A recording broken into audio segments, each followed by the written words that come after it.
Jadi dia bilang bagi orang Aceh menjadi orang Aceh itu sama dengan menjadi orang Muslim.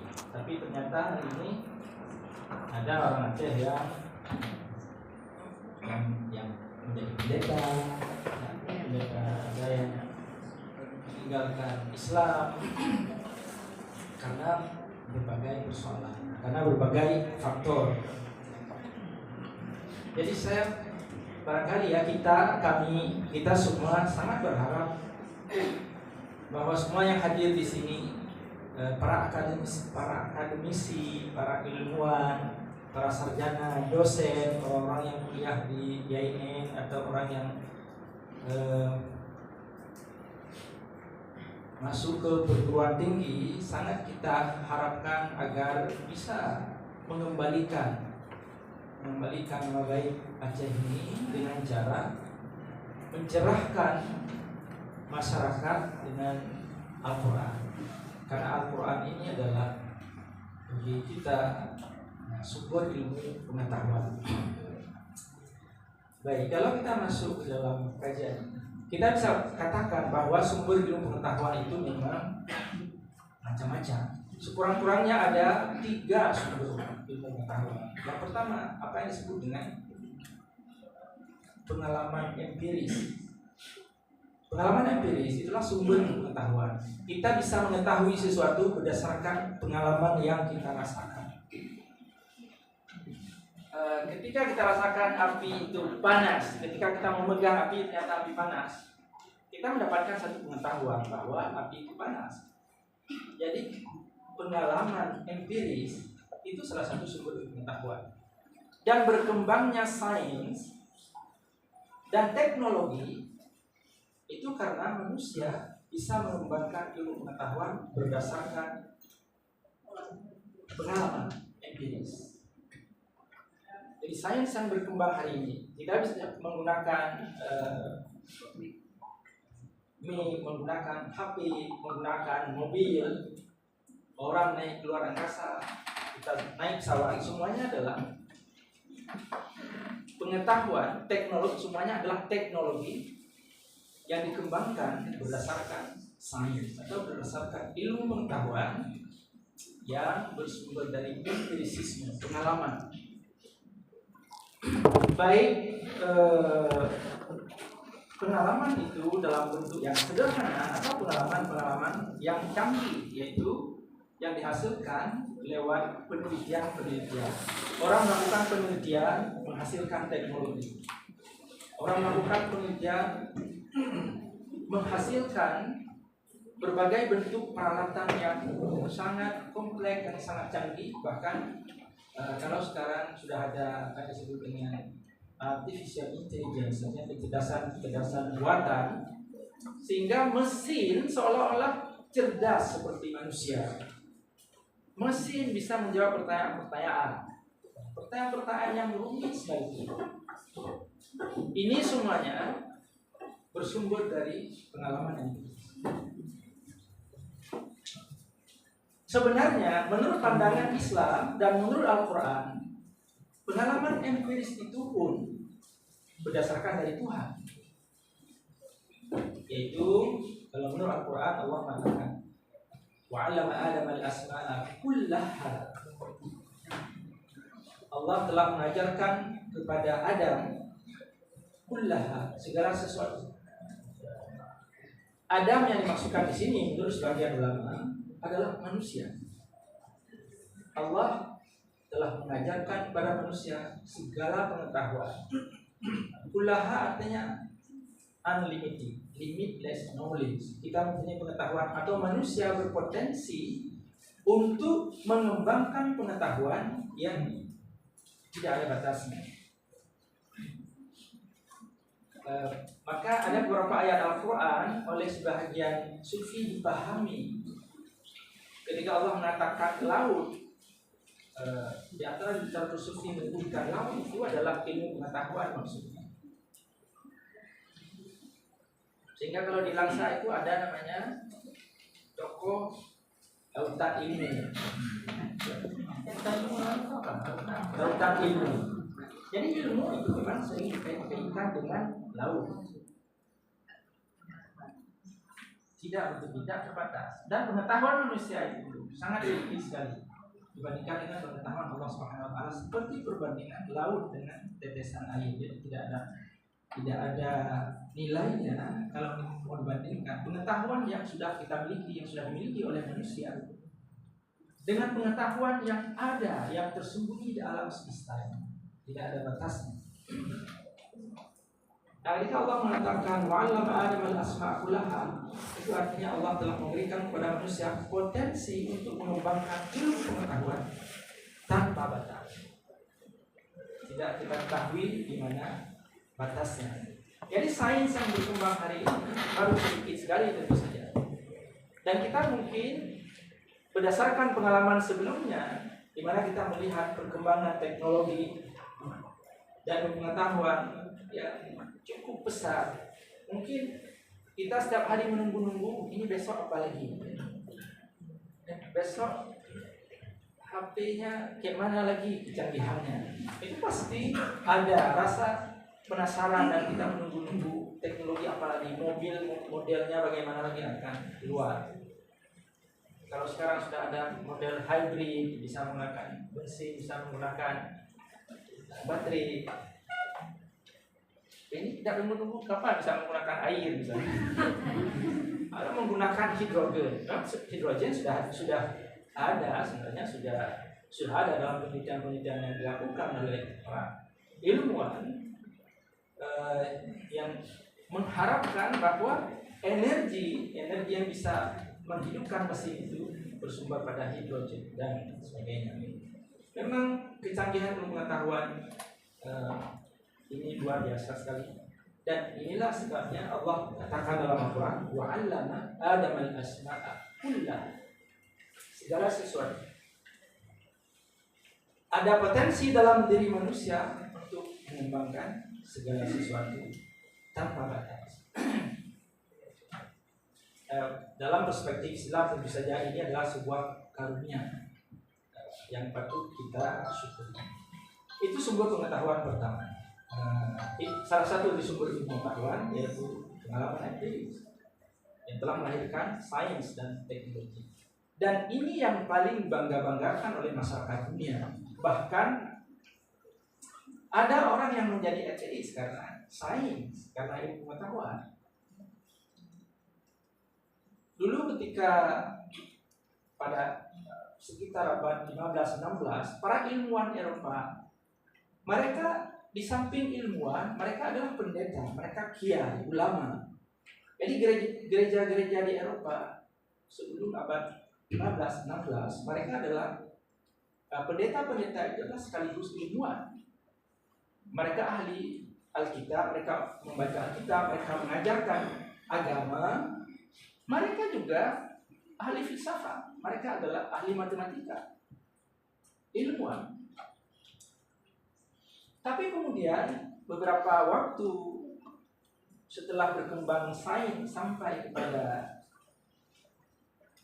saat Charles Darwin menghasilkan sebuah hasil penelitian buku dan mengembangkan sebuah teori yang kita kenal kemudian dengan teori evolusi. Banyak para ilmuwan yang sebelumnya setiap hari Minggu ke gereja. Jadi dia pas ke pintu gereja masuk ke gereja. Tapi setelah terbitnya buku tentang The Origin of Species yang ditulis oleh Darwin, banyak pendeta-pendeta sampai ke pintu gereja dia tidak lagi masuk ke gereja, dia lurus terus ke sana. Artinya mereka banyak yang murtad, banyak yang tidak lagi beriman kepada agama, menjadi ateis, tidak percaya pada Tuhan. Kenapa? Sebab mereka menemukan bahwa agama tidak memberikan solusi terhadap kehidupan manusia ini. Sains, ilmu pengetahuan ternyata tidak seperti yang dikatakan oleh Bible, oleh kitab suci. Kitab suci penuh dengan kontradiksi. Ilmu pengetahuan, manusia ini kalau harus menerima kitab suci, mereka mungkin akan tertinggal, akan bodoh. Akhirnya secara perlahan orientasi kehidupan masyarakat Eropa yang sebelumnya masih percaya pada Tuhan beralih menjadi ateis. Tidak. Alam semesta ini bukan ciptaan Tuhan. Adam itu tidak ada. Itu adalah sebuah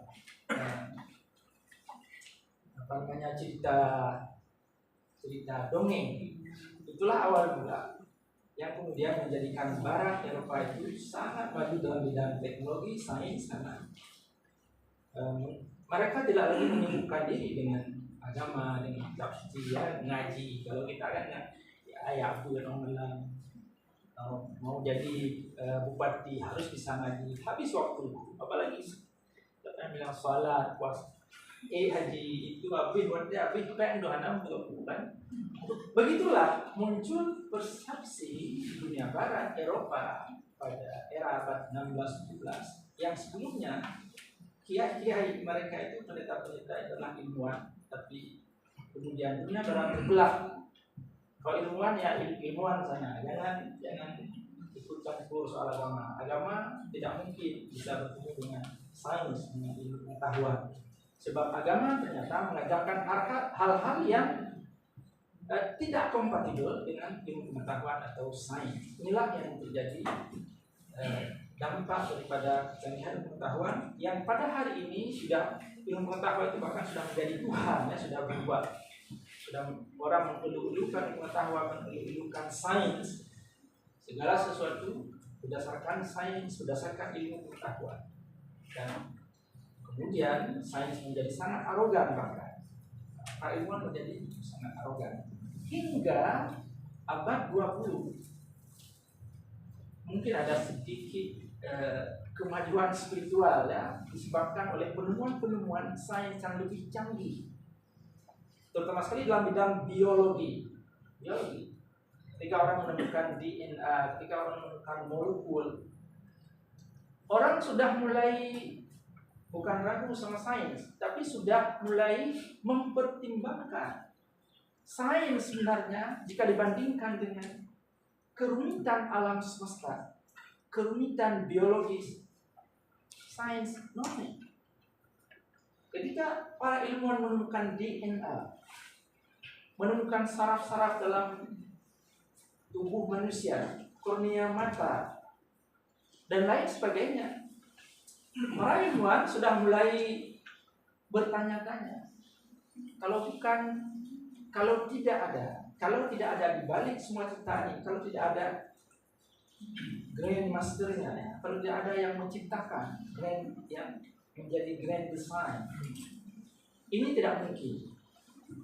Tidak mungkin molekul itu ternyata molekul dalam pandangan para ahli biologi sama seperti sebuah mesin robot yang sangat canggih.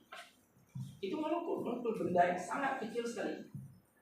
Tapi cara kerja di dalamnya itu sama seperti sebuah mesin, sebuah robot yang sangat canggih. Tidak terbayangkan.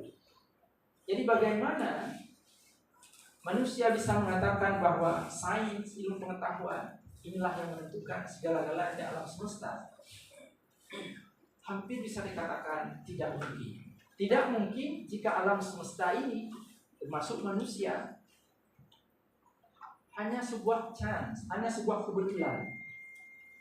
Impossible.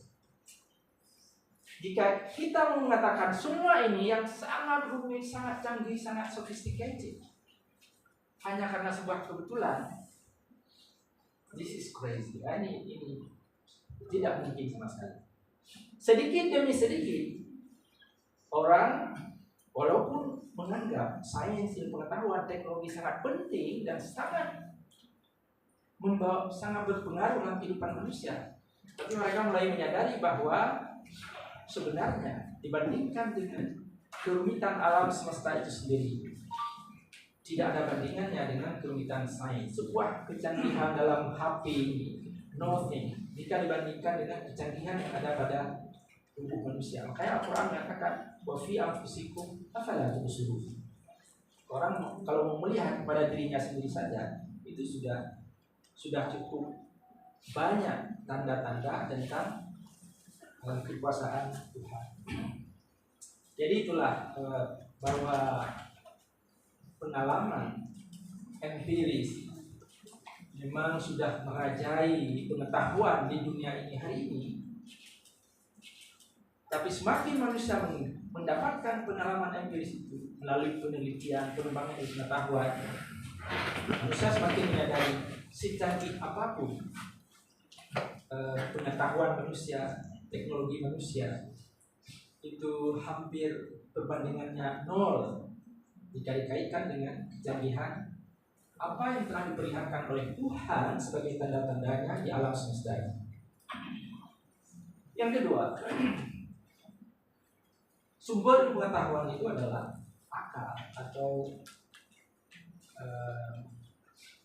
rasio. Dan ini telah melahirkan ilmu yang kita kenal dengan filsafat, logika. Jadi logik ini juga merupakan sumber dari pengetahuan. Kita bisa mengukur, kita bisa mengetahui berapa luas sebuah bidang. Itu karena logik. Matematika itu adalah sesuatu yang berdasarkan logik. Sehingga ilmuwan mengatakan bahwa sumber ilmu pengetahuan sebenarnya adalah matematika. Karena pengetahuan matematika itu tidak akan berubah kapan dan dimanapun. Kalau ilmu-ilmu yang lain bisa berubah-ubah teorinya. Tapi ilmu pengetahuan yang berdasarkan kepada matematika di dalam mimpi pun ya tetap sama. Kalau kita bermimpi tentang berapa sih jumlah sudut-sudut sebuah segitiga, itu di dalam mimpi, di dalam kelas, di luar mimpi sama semuanya. Tapi hal-hal yang lain bisa berbeda.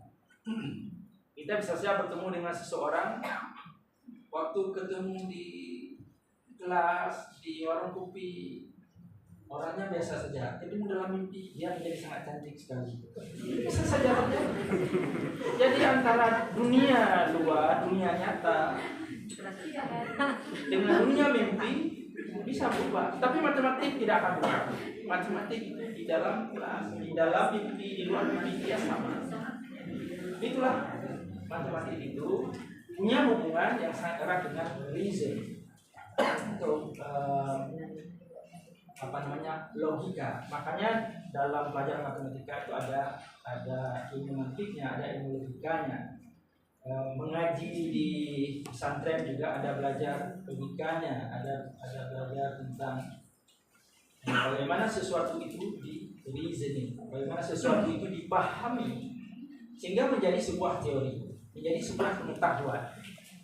Bagaimana orang mengkonstruksi sebuah bangunan itu menggunakan reason, menggunakan akal, sehingga mereka mengetahui sudut, mengetahui berat, mengetahui ukuran dan semuanya itu berdasarkan reason, berdasarkan akal. Jadi ada pengetahuan berdasarkan pengalaman empiris, ada berdasarkan logika atau akal. Dan bagi kita umat Islam atau bagi umat beragama ada satu lagi sumber ilmu pengetahuan, yaitu yang kita sebut dengan revealed knowledge, pengetahuan yang berdasarkan wahyu, pengetahuan berdasarkan wahyu. Makanya ada Taurat, ada Injil, perjanjian lama, perjanjian baru, ada kitab Weda, ada macam-macam pengetahuan-pengetahuan yang dikumpulkan, ditulis oleh manusia pada zaman dahulu, yang diklaim atau diyakini pengetahuan-pengetahuan tersebut diperoleh oleh orang yang memperolehnya berdasarkan inspirasi, berdasarkan wahyu. Dan bagi umat Islam ada Al-Quran. Menurut keyakinan Islam, inilah wahyu, kumpulan wahyu terakhir yang diturunkan oleh Allah Subhanahu wa taala kepada manusia. Wahyu-wahyu sebelumnya ada suhufi Ibrahim wa Musa, ada unzilat Taurat wal Injil, ada Zabur dan sebagainya. Kitab-kitab terdahulu menurut perspektif para peneliti agama. Apa sih bedanya dengan Al-Quran? Beda. Al-Quran itu murni dalam pengertian dia adalah pengetahuan yang bersih dari rekayasa manusia. Maka Nabi Shallallahu Alaihi Wasallam ketika mengajarkan Islam, mengajarkan Al-Quran, beliau melarang orang-orang menulis hadis, sunnah. Beliau hanya menyuruh para sahabat sekretaris wahyu khusus, beliau hanya menulis wahyu saja, menulis Al-Quran saja. Karena pengalaman umat-umat terdahulu, akibat wahyu itu tidak ditulis oleh nabinya. Wahyu itu ditulis kemudian oleh orang lain. Mereka menulis semuanya. Di situ ada wahyu, ada ucapan para nabi, ada ucapan orang-orang, ada interpretasi penulis itu sendiri. Jadi kitab Bible, Perjanjian Lama, Perjanjian Baru, kalau dibandingkan dengan Al-Quran, apa bedanya? Bedanya adalah Bible itu kalau mau dianalogikan dengan kitab suci Quran, itu sama dengan kumpulan Al-Quran dan hadis. Jadi Al-Quran itu dan hadis dikumpulkan, ditulis sesuai dengan topik-topiknya. Kita tidak bisa membedakan yang mana Quran, mana hadis. Maka itulah kumpulan kitab-kitab suci yang dahulu menurut analisa sebagian para ulama, para ahli. Jadi Al-Quran satu-satunya di dunia ini sepanjang sejarah kitab suci yang tertinggal, yang masih murni, bisa diverifikasi secara historis berdasarkan kajian-kajian tertentu. Hanya Al-Quran yang masih bisa dikatakan murni wahyu dari Allah Subhanahu wa taala, dari Tuhan pencipta alam semesta kepada manusia. Menurut Al-Quran, Quran itu adalah sumber pengetahuan. Quran itu inspirasi. Quran bahkan segala sesuatu. Tidak ada yang ditinggalkan oleh Allah dalam Al-Quran yang merupakan sumber dasar pengetahuan bagi manusia. Bahkan Allah telah menyebutkan dalam Al-Quran sendiri, Al-Quran itu disempurnakan. Al-yawma akmaltu lakum dinakum wa atmamtu alaikum ni'mati wa raditu lakum al-Islam dinan. Jadi menurut para ahli, Quran atau mushaf Quran yang ada bersama kita sekarang itu adalah esensi dari pengetahuan untuk manusia. Yang perumpamaannya, kalau menurut Fazlur Rahman, itu perumpamaannya sama seperti fenomena gunung es. Jadi yang nampak terlihat gunung es di tengah-tengah sebuah samudera itu hanya bagian kecil di permukaannya. Kalau kita mau memahami dan menyelami kedalaman gunung es tersebut, maka kita harus bekerja keras dan kita harus berusaha untuk menggalinya. Dan mungkin, sebenarnya bukan mungkin, dan kita tidak akan pernah bisa memahami, menguasai atau mendapatkan semuanya dari konsep kita tentang gunung es tersebut. Dan inilah yang dikatakan dalam Al-Quran, "Qul law kana al-bahru midadan li kalimati rabbi lanafida al-bahru qabla an tanfada kalimatu rabbi walau ji'na bimithlihi madada." Seandainya laut, samudra, dijadikan tinta untuk menulis kalimat-kalimat Allah, pengetahuan, lanafida al-bahru, laut itu kering sebelum kalimat-kalimat Allah itu selesai. Walau ji'na bimislihi madada, walaupun akan didatangkan lagi tinta yang lain sejumlah laut tersebut untuk menulis kembali kalimat-kalimat Allah, tidak akan pernah habis untuk menulisnya. Ini menggambarkan bahwa Al-Quran sebenarnya bisa menginspirasikan knowledge, pengetahuan pada manusia tanpa batas. Tapi manusia itu sendiri harus kreatif. Sebab Tuhan telah mengatakan manusia menurut Al-Quran khalifah. Khalifatnya orang berjalan di belakang, khalifah. Wakil bahasa lain. Maka manusia adalah wakil Tuhan di bumi. Kita mengerjakan pekerjaan-pekerjaan Tuhan sebenarnya di bumi. Karena itu manusia itu kreatif, inovatif, sama seperti Tuhan. Tuhan itu Khalid, Badiah. Tuhan itu kreatif, inovatif, sama dengan manusia. Tidak ada makhluk lain di bumi ini yang kreatif seperti manusia. Binatang secanggih apapun, sepintar apapun, 100 tahun yang lalu dengan sekarang masih sama. Tapi manusia jangankan 100 tahun yang lalu, tahun yang lalu saja dengan sekarang pengetahuan sudah canggih sekali. Hadirin rahimakumullah, mudah-mudahan kami hanya menyampaikan ini untuk menginspirasi kita semua bahwa Al-Quran atau wahyu, revealed knowledge, pengetahuan dari Tuhan itu merupakan sumber dan sebenarnya dan power dan kekuatan bagi kita semua kaum muslimin. Marilah kita semuanya menjadi tercerahkan oleh Al-Quran dan dengannya bisa mencerahkan masyarakat. Jangan terulang lagi mengaji pun tidak bisa, ya. Tapi marilah menjadi sahabul Quran, orang-orang yang dekat dengan Al-Quran. Kami yakin jika kita semuanya sepakat dan kerja secara bersama-sama untuk mencapai tujuan tersebut, insyaallah kaum muslimin seluruh dunia ini akan menjadi umat yang bisa menaklukkan dunia ini dan menjadi wa antumul a'launa, kalianlah yang akan menjadi orang yang paling tinggi, paling di atas. Kalau sekarang kan belum, kita masih dibanding dengan bangsa-bangsa lain, kita masih terjajah dalam berbagai bidang. Mudah-mudahan ini menjadi inspirasi dan semangat bagi kita semua. Mohon maaf atas segala kekurangan. Terima kasih atas perhatian. Wabillahi taufiq wal hidayah. Wassalamualaikum warahmatullahi wabarakatuh. Waalaikumsalam warahmatullahi wabarakatuh.